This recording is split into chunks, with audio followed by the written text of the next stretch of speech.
Hello, and thank you for watching my video for how to change the oil on your automobile. First of all, a few things you're going to need to change your oil.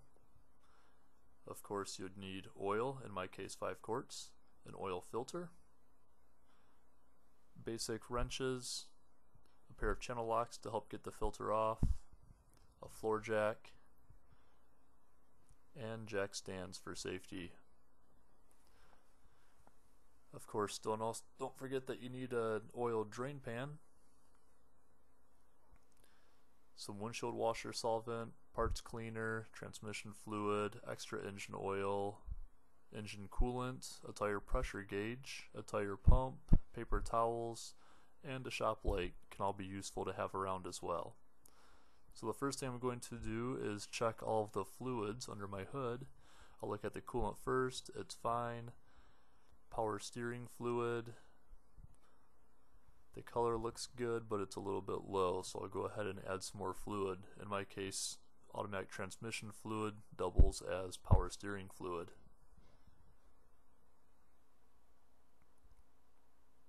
So after I topped it off, I'll make sure that the oil is correct and it looks good. I always want to check the engine oil before draining the oil as well to see what condition it's in, make sure that the level is correct. That way if it's low or if it's high, I can figure out why it's not where it's supposed to be.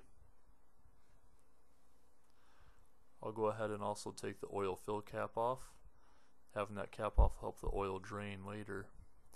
The next thing I want to check is the air filter. I replaced mine only about 6,000 or 7,000 miles ago. It looks like it's still clean, so I'll go ahead and reuse it. But there are some leaves there, so I'm going to take them out of the filter housing, make sure everything's clean before I put the filter back in.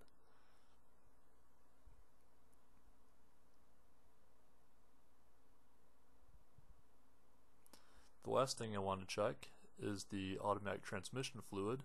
And in my case, you need to have the engine running when you check that. So I started the engine, it's running now, and the fluid level looks like it's good. Alright, I want to check my belt, make sure that it's flexible, not damaged, and it looks fine. I'll also check the engine coolant hoses, the battery terminals, make sure there's no corrosion and they're tight and everything looks okay. So I'll go ahead and jack the car up. I want to use the frame so I don't bend anything or damage anything underneath the car. Then I'll place a jack stand underneath the frame also to make sure I have a solid foundation and make sure the car doesn't fall on me while I'm underneath it. Then remove the jack so I have room for the oil drain pan.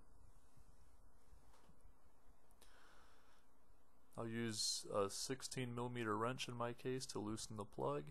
And once it's loose, I can remove it the rest of the way with my fingers.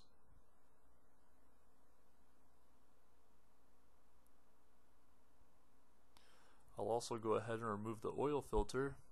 I've already moved the drain pan to make sure that the oil is going to drain in the drain pan when I pull the oil filter off.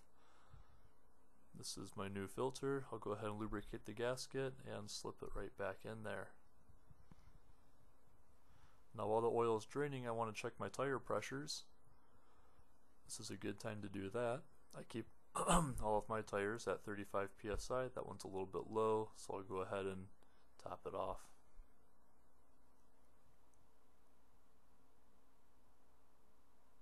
And now we're at 35 psi.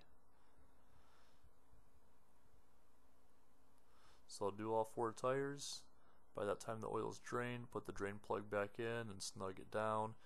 You don't want to go too tight and strip it out, but nice and snug. I'll dump the whole jug of oil in my engine, all 5 quarts, then start the engine, let the oil circulate before checking the oil level. Now I shut the engine off again, checking the oil level, and the oil level looks good. Now the final thing I want to do is take the oil change sticker that came with the filter, and my car has 257,642 miles on it, so I'll add 3,000 miles to that and write it on the sticker, place the sticker on the windshield, and that's all. So not too difficult. Thanks for watching my video, and please leave a comment. Have a great day.